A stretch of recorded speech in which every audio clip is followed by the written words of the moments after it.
Welcome to our channel. Today we how to install Capital One statements and documents downloading, beginner guide step by step clearly.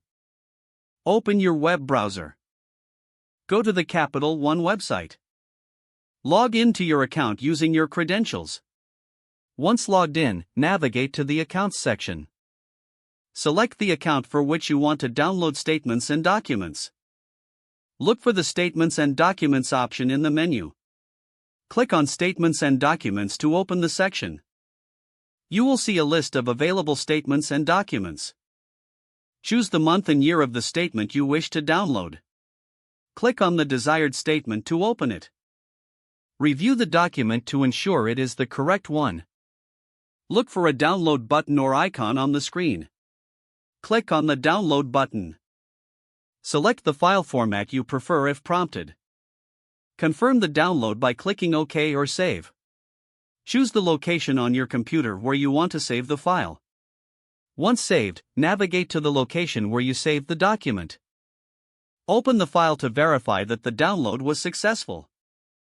Repeat the process for any additional statements or documents you need. Log out of your Capital One account once finished. If the page does not load, refresh the browser or try again in a private or incognito window. Make sure you are using the correct email address, then retype it carefully to avoid small typos. If your password is not accepted, use the reset option and create a new strong password you can remember.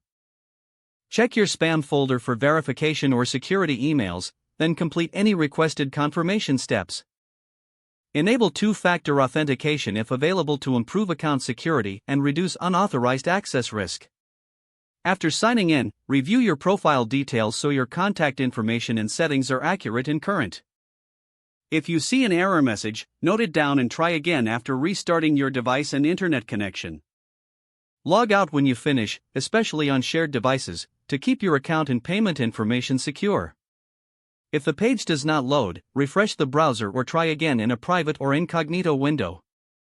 Don't forget to like this video and subscribe to our channel for more step-by-step tech guides.